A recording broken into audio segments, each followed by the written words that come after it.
Hello hi అందరికీ welcome. ఇది నా seventh video. Very important video. నేను ప్రీవియస్ క్లాస్లో కూడా చెప్పాను. సో ఈ క్లాస్లో మనము మెథడ్స్ గురించి నేర్చుకుంటాం.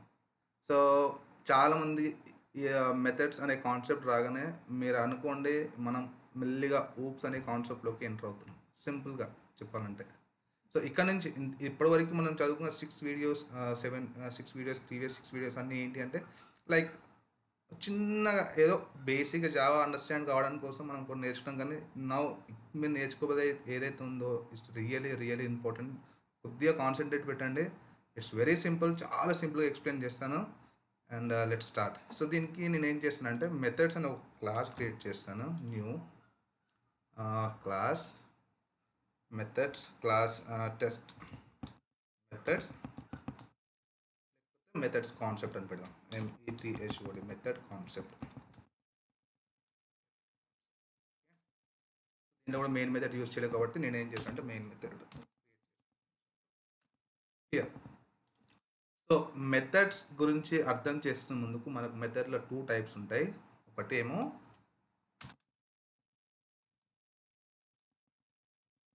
ఇన్స్టాన్స్ మెథడ్,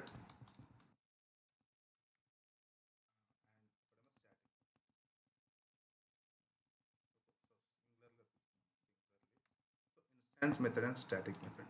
అరే బాబు, నాకు first instant method static method అంటే డైరెక్ట్గా దీంట్లోకి తీసుకెళ్ళకు. ఫస్ట్ దీనికన్నా ముందు ఇన్స్టాన్స్ వేరియబుల్స్ అంటే ఏంటి, స్టాటిక్ వేరియబుల్స్ అంటే ఏంటి అర్థం చేసుకున్నాం. సో దీంట్లో నేను ఇది ఇలా కాపీ చేసుకొని ఫస్ట్ నేను instance variables, static variables methods ఈజీగా అర్థమవుతాయి. So variables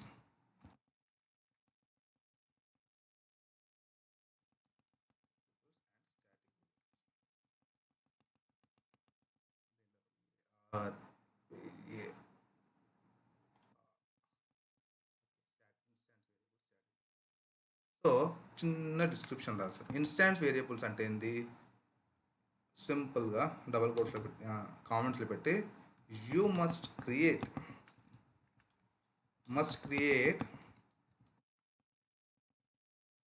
object to access the instance variable. అదేంటి మనం నెక్స్ట్ తెలుసుకుందాం. Static variables, no need to create object to access static variables. ఇది ఆబ్జెక్ట్ అనే కాన్సెప్ట్ తీసుకొచ్చారంటే కొత్తగా. నాకు ఫస్ట్ మనకు మామూలుగా అసలు మేము క్లాస్ గురించి అర్థం కాలేదు.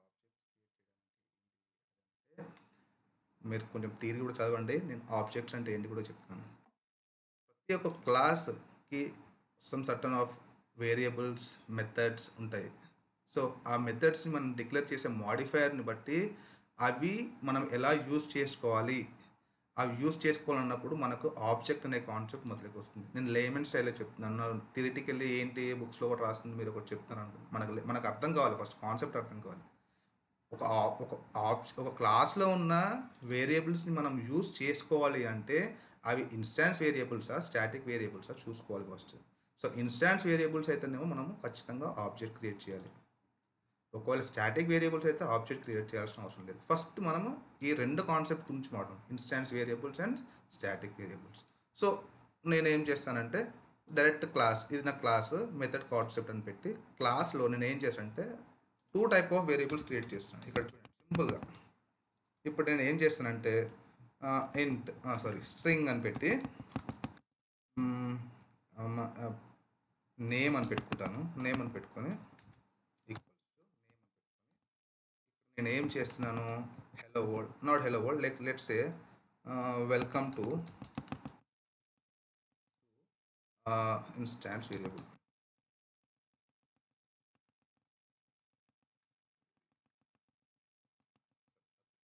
ఓకే, నేను ఇక్కడ ఇప్పుడు ఏం చేస్తున్నానంటే సేమ్ ఇలాంటిదే ఇంకో వేరియబుల్ క్రియేట్ చేసుకొని ఇది నేమ్ అని పెట్టుకోను. లైక్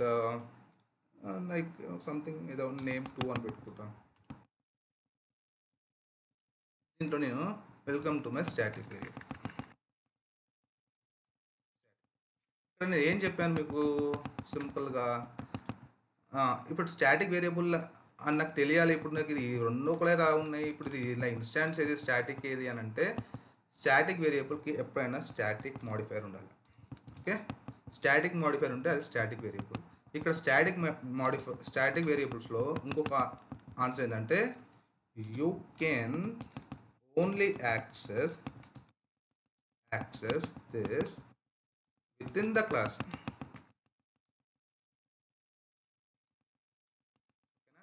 ఈ స్టాటిక్ వేరియబుల్స్ అనేది ఏంటిదంటే ఫస్ట్ దీనికి ఏంటి ఆబ్జెక్ట్ క్రియేట్ చేయడం అవసరం లేదు. అండ్ ఓన్లీ ఈ పర్టికులర్ క్లాస్, ఆ క్లాస్ ఏంటి మన మెథడ్ కాన్సెప్ట్ అన్న ఈ క్లాస్లో మాత్రమే ఈ స్టాటిక్ వేరియబుల్ని యూజ్ చేసుకోవచ్చు.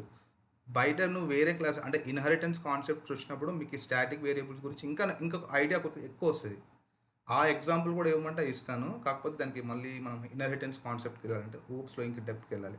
సో మనం బేసిక్గా ఫస్ట్ ఇన్స్టాన్స్ ఇప్పుడు బై డిఫాల్ట్గా ఇక్కడ నేను ఏం మాడిఫైర్ ఇవ్వలేదంటే ఇది బై డిఫాల్ట్గా ఇన్స్టాన్స్ వేరియబుల్. సో ఇన్స్టాన్స్ వేరియబుల్కి నేను ఏమని చెప్పాను, you have to must create an object to access the instance variable. ఇప్పుడు నేను సింపుల్గా నేను ఏం చేస్తాను అంటే println ఆఫ్ ఇక్కడ ఏమని చేస్తాను, ఆల్రెడీ నాకు ఇది నేమ్ ఇన్స్టాన్స్ వేరియబుల్ అని తెలుసు, ఎందుకంటే దీనికి నేను ఏం స్టాటిక్ మాడిఫైర్ ఇవ్వలేదు అంటే by default it is an instance variable. Simply మైండ్లో పెట్టుకోండి. అది నేను ఏం మాడిఫైర్ ఇవ్వలేదు, ముందు ప్రైవేట్, పబ్లిక్, ప్రొటెక్టెడ్, ప్రైవేట్ అని ఏమి ఇవ్వలేదు. అంటే ఇది ఇన్స్టాన్స్, నేను విత్ ఇన్ ద క్లాస్ని ఎక్కడైనా వాడుకోవచ్చు ఈ నేమ్ అనే వర్డ్ని. But I have to create an object for this. Okay, sorry నేనేమన్నా ఒకవేళ కన్ఫ్యూజ్ క్రియేట్ చేస్తే మళ్ళీ చెప్తున్నాను, ఇన్స్టాన్స్ వేరియబుల్స్కి ఖచ్చితంగా ఆబ్జెక్ట్ క్రియేట్ చేయాలి. స్టాటిక్ వేరియబుల్కి ఆబ్జెక్ట్ క్రియేట్ చేయాల్సిన అవసరం లేదు. అండ్ ఇది ఓన్లీ క్లాస్లో మాత్రమే యూజ్ అవుతుంది. ఓకేనా, సో దీనికి ఒక ఎగ్జాంపుల్ మాట. సో ఇప్పుడు నేను నేమ్ అని డైరెక్ట్గా ప్రింట్ చేస్తున్నాను. ఇక్కడ చూస్తే మనకి ఎర్రర్ వస్తుంది చూడండి, ఏమని చెప్తుంది, cannot make a static reference to non static field name. అంటే ఏంటి, అరే బాబు నువ్వు ఇది క్రియేట్ చేసింది ఇన్స్టాన్స్ వేరియబుల్ రా స్వామి, దీనికి నువ్వు యాక్సెస్ చేయాలంటే ఖచ్చితంగా దీనికి ఒక ఆబ్జెక్ట్ క్రియేట్ చేయాలి. నీ క్లాస్ ఒక ఆబ్జెక్ట్ క్రియేట్ చేస్తేనే నువ్వు ఈ వాల్యూని యాక్సెస్ చేసుకోగలుగుతావు, లేకపోతే చేసుకోలేవు. సో ఆబ్జెక్ట్ ఎలా క్రియేట్ చేయాలి, using a new keyword. So object ఎలా క్రియేట్ చేయాలి, క్లాస్ నేమ్ తోటి ఆబ్జెక్ట్ క్రియేట్ చేయాలి. సో మెథడ్ అనే కాన్సెప్ట్ ఉందిగా, ఈ క్లాస్ నేమ్ తోటి ఆబ్జెక్ట్ క్రియేట్ మెథడ్ అనే కాన్సెప్ట్, దీనికి ఒక రిఫరెన్స్ వేరియబుల్ ఇస్తాం like MC method concept equals to new method concept. ఇక్కడ మీరు చూస్తే న్యూ తర్వాత ఉన్నది ఆబ్జెక్ట్ క్రియేషన్ అన్నట్టు. ఈ మెథడ్ అనే కాన్సెప్ట్ మనకు ఆబ్జెక్ట్ క్రియేట్ చేస్తున్నాం. ఈ ఆబ్జెక్ట్ క్రియేట్ చేసి MC అనే రెఫరెన్స్ వేరియబుల్కి అసైన్ చేస్తున్నాం. ఈ క్లాస్ వేరియబుల్స్ని ఈ MC అనే రెఫరెన్స్ వేరియబుల్కి ఆబ్జెక్ట్ క్రియేట్ చేసి ఈ MC అనే వేరియబుల్కి మనం ఈ క్లాస్లో ఉన్న వేరియబుల్ ఇన్స్టాన్స్ వేరియబుల్ని అసైన్ చేస్తున్నాం సింప్లీ. ఓకే, ఇప్పుడు నేను ఇది నేమ్ తీసేస్తాను. ఇక్కడ చూడండి MC డాట్ అని కొట్టగానే నాకు ఆటోమేటిక్గా నాకు సజెషన్స్లో నేమ్ వస్తుంది. నేమ్ 1 రావట్లేదు, నేమ్ వస్తుంది. ఓకేనా, now let's save this and run. చూడండి, welcome to my instance variable print అయిపోయింది కదా. సేమ్ వే నేను ఏమని చెప్పాను, స్టాటిక్ వేరియబుల్స్కి నేను object no need to create object అని పెట్టాను సింపుల్గా. Okay, no need to create object for static variables. Okay, now ఇక్కడ నేను ఏం చేస్తాను, system.out.println ఆఫ్ హియర్ ఇక్కడ నేను ఏ కాన్సెప్ట్ చూసాను, creating an object to access the instance variable.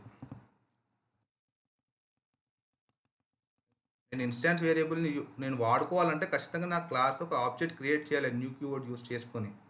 Object create చేస్తేనే ఈ MC అనే రెఫరెన్స్ వేరియబుల్లో నాకు క్లాస్ వేరియబుల్స్ అన్నీ ఉంటాయి. ఏవి, ఇన్స్టాన్స్ వేరియబుల్స్. అప్పుడు నేను డైరెక్ట్గా MC డాట్ నేను పెట్టుకోవచ్చు. కానీ నేమ్2 అనే స్టాటిక్ వేరియబుల్ కదా, నేను ఏమని చెప్పాను, ఆబ్జెక్ట్ క్రియేషన్ అవసరం లేదు కదా. సో దీనికి నేను ఏమని చేస్తాను, సింపుల్గా system.out.println ఆఫ్ డైరెక్ట్ నేమ్2 అని కాల్ చేస్తాను డైరెక్ట్గా. ఎందుకంటే నేను స్టాటిక్ మాడిఫైర్ పెట్టాను. స్టాటిక్ మాడిఫైర్కి ఎగ్జాంపుల్ ఏంది, ఆబ్జెక్ట్ క్రియేషన్ అవసరం లేదు. నేను డైరెక్ట్గా ఏం చేస్తున్నాను, నేమ్2 అని ప్రింట్ చేస్తాను. దీనికి ఏమైనా నేను రిఫరెన్స్ వేరియబుల్ యూస్ చేస్తున్నానా, MC లైక్ ఆబ్జెక్ట్ క్రియేషన్ ఏమైనా క్రియేట్ చేస్తున్నానా, ఇది లేకున్నా కూడా జస్ట్ ఫర్ అండర్స్టాండింగ్ నేను ఇది ప్రస్తుతానికి తీసేస్తున్నాను, సేవ్ చేసి రన్ చేస్తున్నాను. చూడండి, see welcome to static variable, simple. So static వేరియబుల్కి నేను ఆబ్జెక్ట్ లేకుండానే నేను యాక్సెస్ చేయగలిగిన.